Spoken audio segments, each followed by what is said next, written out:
ताई ही घटना कशी घडली होती? काल 10 वाजता तो सकाळी कुऱ्हाड घेऊन आला घरी. हे विशूचे वडील दोघं जण नांदुऱ्याला येल होते. मग मी फोन केला की बा हे कुऱ्हाड घेऊन मारायला येले तुम्हाला पोलीस स्टेशनला जा रिपोर्ट द्या. हे दोघं बापले का आले रिपोर्ट दिला आणि घरी आले की बा आता हे गाडी फोडली, पायऱ्या फोडल्या, पोलीस लोक येतील, काही पाहतील, कारवाई करतील. मग आज सकाळी असं वाटलं येतील आता हे काल रिपोर्ट दिला तर आज सकाळी कोणीच आलं नाही, कारवाई घटनास्थळी कोणीच आलं नाही. म्हणजे आपण जे मृत्यू पडले तुमचे पती आहेत की भाऊ आहेत? पती आहेत. ते काल इथे रिपोर्ट देऊन गेले होते. रिपोर्ट देऊन गेले. तर पोलीस प्रशासनाने कोणती काय कारवाई केली? मग काहीच आलेच नाही ना, घटनास्थळी आलेच नाही, कोणतीच कारवाई केली नाही, आलेच नाही. मग आज काय घडलं? आज सकाळी त्याच वेळेत तो डबल आला मारायले. त्याला सांगलं की बा आमच्या जीवाला धोका आहे, तो कुऱ्हाड घेऊन मारायला येते, तुम्ही या.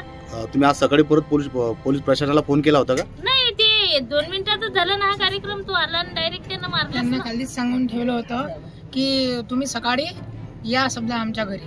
आणि वरून आता आम्ही म्हटलं तर पोलीसवाल्यांना या पोराला गच्ची दिली. ज्याचे मी वडील अंदर वारले गेलो, तेच तर गच्ची मला दिली. गच्ची आणून बाहेर काढलं.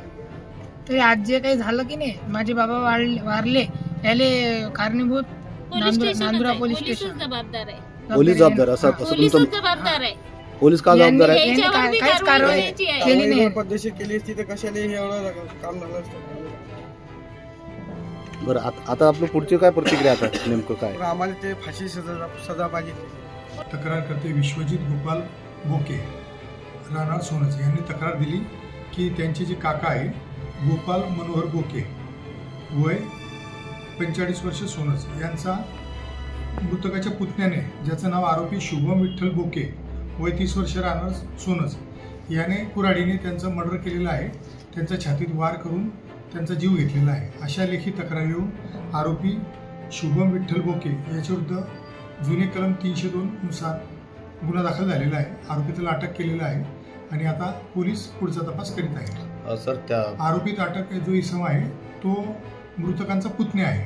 काका पुतण्या असं एकामेकाचं नातं आहे, एकाच गावात राहतात, एका वाड्यात राहतात आणि त्यांचं जुनं आपसी वैमनस्य होतं, जुने वादतंटे होते, त्याच्यामुळे त्यांनी एकमेकाला मारहाण केली, त्यामध्ये ते मर्डर झालेलं आहे. सर, त्यांच्या जे मृतकाचे परिजन आहेत त्यांनी सांगितलं होतं की काल आम्ही रिपोर्ट दिला होता, त्याच्यावर प्रशासनाने कोणती कारवाई केली नाही, त्याच्याबद्दल काय म्हणतात?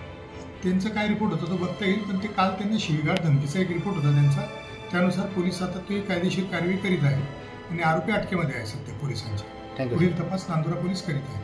Thank you sir.